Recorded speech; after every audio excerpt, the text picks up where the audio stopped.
Hello, and welcome to another edition of Chattin' with Jeanine. I'm your host, State Representative Jeanine Nodder. My guest this week is Hal Shurtleff. I've known you for almost a quarter of a century now. I know. I did the math this morning. Wow. And Yeah. we've had many conversations about books. And I was really excited to see that you wrote a book. So I invited you here to tell me about your book. Well, thank you very much. I appreciate it. Yes. This book is titled The Racist Roots of Planned Parenthood and Its Legacy of Death. And it's not like I did a lot of writing. What I did was I can get a little background. I knew about Planned Parenthood for many years, and I am a pro-life activist, and I think I started doing it in 1988. And I read a book called The Grand Illusions, The Legacy of Planned Parenthood by George Grant, which is a good-sized book, and it's a book I recommend to get a real good handle on Margaret Sanger, the founder, and you know what she. So I wasn't trying to replicate something that was done very well way back then, but a lot of things, obviously, there were in his book that he probably didn't know about, and I remember getting a letter or a copy of a letter written by Margaret Sanger, which you can find online pretty easily. It was dated December 10th, 1939. And in the letter, she's sending the letter to a Dr. Clarence Gamble in Milton, Massachusetts, again, 1939. And in this 3-page letter, on page 2, she talks about something called the Negro Project. The Negro Project was their goal of introducing birth control to the black population because they sold it as well. Big black families, you know, they're poor, it's too bad. But really, she had a dislike of blacks, and so didn't Clarence Gamble. They had a hatred of certain people. And so and their goal was to get black doctors, and the term colored was used in the letter, which, by the way, was not meant to be offensive. It was a term that was accepted back then. So they wanted to get black doctors and black clergy members to introduce the birth control in the black community. And they thought that Sanger would say that while blacks respect white doctors, they sort of let their hair down around the black. They feel more comfortable among their own, and that was their. And on page 2 of the letter, she says, and I'm not quoting it verbatim, but she says something to the effect that we don't want word to get out that we wish to exterminate the Negroes. And she said that's why the doctors and the clergy will be able to communicate with the more rebellious members. Now, so Sanger's supporters, and she's got many, said people misconstrued that letter, like they take it out of context. And it's possible that she didn't want to exterminate the black race, but she did want to lower the births quite a bit. And so that letter, by the way, her papers are stored at the Smith College Library in Northampton, Massachusetts. And you can actually find that, just put down Margaret Sanger Negro Project letter. So I was actually looking at it, it was probably 2018. I never looked at the mailing address where that letter was sent. And I noticed it was on Adams Street in Milton, Massachusetts. I was very familiar with that neighborhood. I used to on the way to work for many, many years, I used to drive by Lower Mills, which is in the Dorchester section of Boston. And that's Adams Street, you know, named after John Adams. He didn't live too far away. And there's a museum not too far from Gamble's house, the Forbes Museum. So I decided, Reverend Stevie Kraft, who's our camp chaplain, happens to be a black man. And at the time he was living in New Jersey, but we had him up on some speaking engagements, November of 2018. And actually it was November 30th. It was very interesting, and I'll tell you why that date I'll never forget. So I said, let's do a video across the street from the house where Gamble lived. Now, he died in 1966, and Gamble was a medical doctor. He was a Harvard graduate. He was the grandson of the Procter & Gamble founders, or one of the founders. Oh, okay. And he was a wealthy guy. And he was a eugenicist. You know, he believed in purifying the race. And his specialty was spermicides, the early birth control. And there was a couple of birth control devices that they were being pioneered. And that was his thing. And so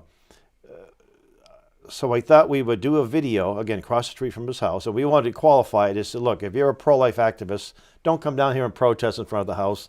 I don't know who owns the house, and he's long dead. So, but as I was videotaping, I realized that George H.W. Bush had lived was actually born just a very short distance on the same road on Adams Street. It's a private residence. And I knew that his father, Prescott Bush, was Planned Parenthood's first treasurer. So I thought, there must be some correspondence between the two of them. And it took me a little while, but I didn't go to the Harvard Library, the medical school library, where Gamble's letters are stored, until January of 2020, right before the lockdown. Yeah. And I had pretty much access to all the papers, but there was no correspondence between Bush and Gamble. But there was plenty between Sanger and Gamble. And I had to take pictures of them. I couldn't go to a photocopy machine, which would have got a clearer image. And some of these things were, written. The papers were yellowed. It was typewritten many years ago. So I took about 80 pictures, maybe a little more than that. And I didn't use them all because some of them really didn't pertain to the topic. But it's just a fascinating correspondence. And not just Sanger and Gamble. Some of Gamble's correspondence, there was a letter to the Rockefeller Brothers Foundation asking for money to support Planned Parenthood International, which they did get off the floor. Also, there's a lot of the people mentioned in the letters. Their names are not too well known today, and they should be, because these are the ones that made all this happen. For example, the Negro Project was funded by a man named Albert Lasker. Now, the name Lasker, that doesn't. Who's that guy?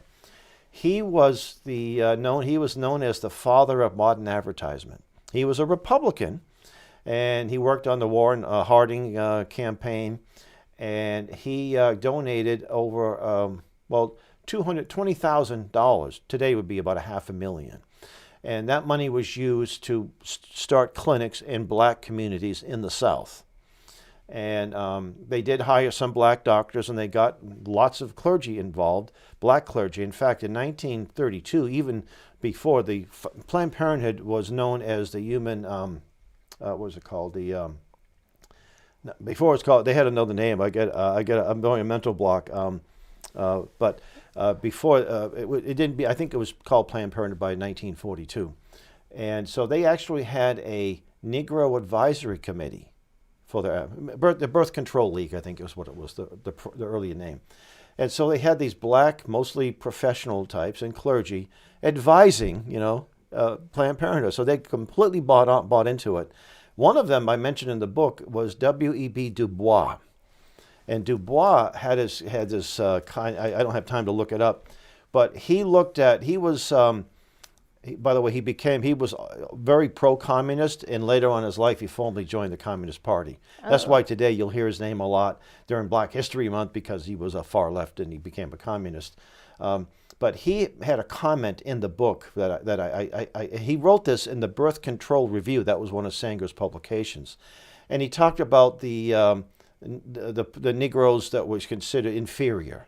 That the ones that have too many babies are the ones that are at least the ones that shouldn't be having children. And I'm thinking, if this was a white man saying that, this guy is an overt racist. So he had an elitist attitude towards people of his own, in the black community. He and Booker T. Washington did not get along very well. He had a different. Booker T. Washington's goal was work hard, get a trade, make money, your generation, so the next generation can have it a little easier, get the education, the formal education, college education, what have you. And Booker T. Washington, and Du Bois was just this elitist, He would have been a very good member of the Council on Foreign Relations if he was asked to be. But also, one of the persons that worked with Sanger was Dr. Ernest Rudin. Dr. Rudin was a Nazi. He was the man in charge of the sterilization program in Nazi Germany, and he wrote for the Birth Control Review, and he actually was awarded a medal by Hitler. Oh. So he wasn't just he wasn't a real Nazi. He was just a well-meaning guy that got caught up in things. And he spent he visited the United States many times. They used to have eugenics conferences in Washington, D.C. And I've heard of that. And then in England, the same thing. So he escaped being at Nuremberg, the trial, the Nazi war crime trials, mainly because it would have been a big embarrassment to all the people he knew in the United States, because it was the United States that taught the Nazis about eugenics, not the other way around. Really? This forced sterilization and that sort of thing. Yeah. Well, I say eugenics is something that's been around a long time, but not necessarily that was not to say that Germans weren't part of that. But as far as the sterilization, we had a number of states that had sterilization laws on the books, forced sterilization laws. I read You know? about that. Or Yeah. I saw There a was this movie famous, about it a long infamous time case. ago. It was in the 1920s, Maryland, I can't remember, Buck versus whoever it was. And Oliver Wendell Holmes Jr., not the poet, but the Supreme Court Justice, said something to the effect that 3 generations of morons is enough. Come to find out, the woman that they sterilized had a normal intelligence. She was not even, it wouldn't have mattered, but the bottom line, you shouldn't be sterilizing anybody. So that was America back in the 1930s, and it was mainly led by people on the far left. She had another person that was an early founder of her organization. His name was Luther Stoddard. He was from Brookline, Massachusetts. This guy was a Klansman. So here you have communists and Klansmen and Nazis. You have to hand it to this wicked Margaret. She got people from all different backgrounds to support her agenda. I know she didn't like Italians either, because I remember I think, reading in yeah. Irish. She didn't like the Irish or the Italians, and what I know about her is she was a midwife, and she was alarmed that these communities, the Italians and the Irish, had so many children, and she wanted to see less She of had them. a seething hatred of the Catholic Church and Christianity in general, and she was from an Irish background. Her father was from Ireland. He was a raving socialist. The mom was born here for a number of generations. She was a Catholic, and she would actually kind of bring Margaret to Catholic services, Catholic Church, even baptize her. But generally speaking, the father's views tend to win out. And that's the same thing for today. You know what I mean? If the mom's taking the Really? kid, oh yeah, I think like 85% of if the fathers aren't involved with the spiritual upbringing, the children tend to leave. So mom might be taking them to church, whatever church that may be, but if dad's not there to reinforce it, they tend to leave the faith. So yeah, she was from a big family. She never graduated from nursing school. She called herself a nurse, but she never graduated. She ended up moving to upstate New York. She's from New York, but she ended up moving to just a little north, White Plains, I think, just a little north of New York City. She associated with some really unsavory people, and she was a sex degenerate. I mean, she hung up with that English pervert, Havelock Ellis. She had to flee the country because she had violated the Comstock law, that you can't put pornographic things through the mail, and they considered her materials that she was promoting for birth control to be pornographic. Well, she'd fit right into today's world. Oh, huh? she would be a celebrity. That's why she's so well regarded today. But it's a little embarrassing because of her racist, overt racism. I remember, who was it? Hillary Clinton. I think she was testifying at Congress, and she got, by the way, she got the Margaret Sanger Award at one point. It was kind of interesting, other people who won the Margaret Sanger Awards. So, and also in my research, in these letters, I discovered something called the Puerto Rican Project. Now, I've been a pro-life activist. I mean, I don't know everything, but I never heard of that up until I came across these letters. And if you go on to a search, you'll find information about it. But if you didn't know it existed, you wouldn't be looking for the stuff, right?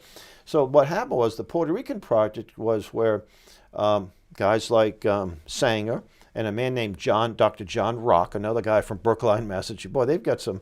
I was just interviewed by a friend who was from Brookline. I said, "You got some unsavory people from your town, you know."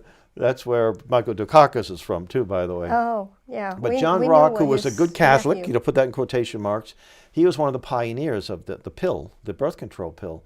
He was using some of his own patients. First, he was using animals, rabbits, and then he was using mental patients at the McLean Hospital in Belmont, Massachusetts. And then they realized that the rules and laws in Puerto Rico, it was a territory of the United States, but not a state, they were kind of lax on this issue. So they enlisted the help of about 1,500 poor Puerto Rican women, and it was in a particular city, from 55 to 59 or so, and they used them as guinea pigs to test the birth control pills. Yeah. There was a few that died. There was some that got sick. I saw something about that. The early birth control pills, women would get clots, and blood clots. They died. And I think it was. I don't want to give the wrong drug company, but the drug company that pioneered this never compensated any of the victims or any of their families, and they made millions and millions of dollars on it. And there's the last letter that I have in the Gamble Library. He's addressing it to the 4 ladies that actually oversaw the project. And one of the ladies, whose name I can't recall, she was known as the mother of the birth control pill, you know. And by the way, Dr. John Rock was a recipient of the Margaret Sanger Award. You know, he might have passed away in the 70s, early 80s, so he got a lifetime achievement award, I guess, the Margaret Sanger Award. So yeah, so that kind of surprised me. You know, here was the Puerto Rican project, and it was, you know, what was interesting too. They just the Charles Stewart, who was a man who murdered his wife. The wife was pregnant, so he murdered his wife and unborn child. And this happened in Boston in the 80s, and he blamed it on a black. He said, "I was attacked by there was a black man," and here's his description. And they had this big manhunt in Boston based on this description that this man gave, and they arrested a couple of guys. Kind of find out that Charles murdered his wife and his unborn baby. The reason being is that she wouldn't get an abortion. Oh. Now, when Mayor Wu revisited that, you know, she just playing the race card, and I said she never mentioned what motivated the murder. You know, that's interesting. Anyway, I don't know why I brought that up, because I was just talking about it recently, but I thought that was an important thing to bring up here. So, we got Albert Lasker. Now, his wife, Mary Lasker, she married, Lasker was her second husband. She married an art dealer in New York City, very wealthy guy. They got divorced. She was an associate of Margaret Sanger. She ran one of the birth control places in New York. So if you're a friend of Sanger, you're probably a sex pervert yourself. And it's my contention that they were pushing birth control more so just to deal with the externalities of their lifestyle, and what's so-called unwanted pregnancies. That's what I think that was mainly about. They wanted to do their sexual sin and not worry about the consequences of that sin. Although they didn't regard it as sin, of course we do. And she ended up marrying Albert Lasker. No, I'm wondering if Sanger may have introduced the two at some gathering. She was much older. They went on to found the Lasker Foundation. That sounds familiar. Well, if you do a search, they're still around. You'll go a search, and you will find they do medical research, I believe. And if you look at, I went to their website prior to the publication of this about a month ago, and they have nothing but high praise for their founders. Nothing about the Negro Project, nothing about their racist background. So I sent an email, to general inquiries, and I said, "Do you have a statement on the racist roots of your founders?" And they never got back to me. I sent several, and I had some friends do it too. They didn't get back to us. Now, Mary Lasker, they founded he died in 52, Albert. She died, I think, about 20 years later. She was a good friend of Lyndon Johnson. They both, and she was a Democrat. So Lasker was a Republican. She, what's his name, James Carvell, and his wife, she's a Republican, and he's a Democrat. Isn't that cute, mixed marriage, yes. Yeah. So anyway, they were lobbying for socialized medicine and for federal involvement in medical research. And eventually, that was their big claim. Oh, we got that done. We got federal money into research. To me, that's dangerous, because you're mixing government and medicine. And if the government is funding something, they control it. It's not some kind of benevolent, we want to help you out. This is your findings. We don't agree with the findings, so we'll fund somebody else. Wow. They do that with the climate change issues. The irony here is, like, Margaret Sanger is like still very popular today, and people look up to her. And she was a racist, but our founding fathers, they're being trashed today. I know, because they owned slaves, which we all all know is horrible sin. Slaves. Yeah, some did. We all know that's a horrible sin, but back in the day, it was normal and considered normal. Isn't that awful? Well, there's a term called presentist. A presentist is someone who judges the past by today's standards. What's that word? Presentist. Presentist. Yeah. So we look at how life was 200, 300, 1,000 years ago. And by the way, we don't have a moral high ground to judge history with our abortion and our crazy policies that we've been enacting with the LGBTQ. So we're really not in a position, we as people, not necessarily you and I, but as a people, who are we to judge? We have no trouble with slave labor. We don't have any trouble getting. We get stuff from communist China. It doesn't seem to bother most of the progressive, leftists. So if you're against slavery, shouldn't you always be against slavery? There's slavery today in some Muslim nations. They don't seem to bother them any. So, but the slavery issue, it was legal. It was legal all over the world. What is the future It wasn't going just to in the think United about States. today? What's that? What are the people of the future going to think about today? It all depends on us. If we're able to get revival and get people back to God, that's really the issue. I never thought I'd live to see Roe v. Wade repealed. I thought it was a wonderful thing. But a lot of people have a misconception about Roe v. Wade. Oh, I know they do. And they actually don't know the law. And I think that they were lied to. I think the voters were lied to because we had people yelling at us, you banned abortion. And I'm like, we didn't. For 6 months, you have half a year. Half a year. Yeah. After half a year, you haven't made up your mind. It's a little late. Yeah. And there's even exceptions in the law. So now I had to print out the RSA so I could show people you were lied to. Yeah. It's 6 months. Do whatever you want. That's right. In New Hampshire. In New Hampshire. In New Hampshire, yeah. It's after 6 months, and there's with exceptions. So if the child has medical problems, they can still terminate. Sure. See, what that did was just throw it back to the states. Roe v. Wade should never have been. They should have never have taken that case. They should have kept it where it was. But they federalized it, and the Supreme Court cannot overturn laws that were duly passed in states. They just decided, well, this is unconstitutional. They found some things that didn't exist in the law. And even some liberals will say quietly that was a bad decision. And so states went along with it. So but today states can outlaw it completely. They can make it down to 5 weeks or 15. It's interesting too, is that the left likes to look at Europe. They've got socialized medicine. Why don't we have that? Look to Europe. Yeah. Well, most European nations, abortion after 15 weeks is illegal. Right, that's true. We're like North Korea, New Hampshire. In Massachusetts or North Korea, we are after 24 weeks. I think North Korea you can probably get any time you want. So we're in the league. Most of the states, these leftist states, and even some so-called purple states, and there are states that are writing abortion like Ohio, into their constitution. Right. Well, they tried to do that here. It's going to be awfully hard to take an oath to defend a constitution that says it's okay to kill babies. If I was in Ohio, I don't know if I could be a legislator, and I'd have to make some kind of. I said I'll obey most of this, but not that part. I'd have to make an exception. How can you support it? That's awful. The world we live in today. It's I think that when I was at that March for Life in 2020, I was so impressed. First off, there were just hundreds of thousands of people, and most of them were under 30. And they were people of faith. Some of them were Protestants and Catholics. What was that? That Catholic, it's a men's group. Property, it's an acronym for it. But I was very impressed with them. They had a very a good presence down there. Wow. Yeah. So I've never been. I know people who go.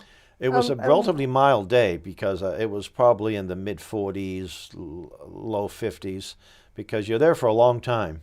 And that was the only time that a president attended that event in person. And like him or hate him, he appointed pro-life justices. As a result of that, Roe v. Wade was overturned. And again, it doesn't mean that women can't get abortions anymore. It just means it's the way it should be. How are we doing for time? 3 minutes left. Your book, if somebody wants to find out more information on the book, do you have a website? Sure. Our website is campconstitution.net. And you can get information about the book on the. I just wrote a blog with a lot of information about the book, and that sort of thing. If you go to when you go to our website, you'll see Camp Blog. Click it on, and I think the Granite Grok covered it too. In fact, they did. The Granite Grok. Yep, I'm familiar with Which is Granite a popular. Grok, by the way, the Granite Grok is listed by the Southern Poverty Law Center as an anti-government group. And I thought, how come we're not? So I noticed that. How come you're not? They have us listed in North Carolina because our camp manager, who happens to be the volunteer, that's where people send their applications to when they sign up for the camp. So I thought it was kind of funny. I got a hold of them. I said, well, all the money you get from scared white liberals and big corporations, you can't do enough research to discover that we're New Hampshire based, not North Carolina. Please change it. That's funny. Well, we only have a couple minutes left, so thank you for coming on to the show. Oh, I love it. Thank you for having me. Yeah. We go back. We go back a long way here. Long We've time. been a Many guest topics. on the show, and yeah. I do want to mention our late friend Sam Blumenfeld. We have the archive on our website. So if you see our website, you'll see the drop down, the Blumenfeld archive, access to his books, PDF versions, about maybe 2 weeks worth of his speeches. I mean, if you just played it, it would take 2 weeks, 24 hours, to play them all. So again, campconstitution.net is where you can find all that good stuff. So I'm a founding member of the Sam Blumenfeld That's Reading right. Foundation. That's right. You are. That's right. I remember the day we signed the papers for that. There was cameras all going off, and I don't know where that picture is. I'm the president now, and so I have to do their annual report for the state of New Hampshire. And Am I still on the board? you are, yes. Oh, okay. Yeah. Thank you. Oh, you're still on. All right. Now we're out of time. But Okay. Nice to see you, Hal. All right, Thank thanks you. for having me. Thank you for watching.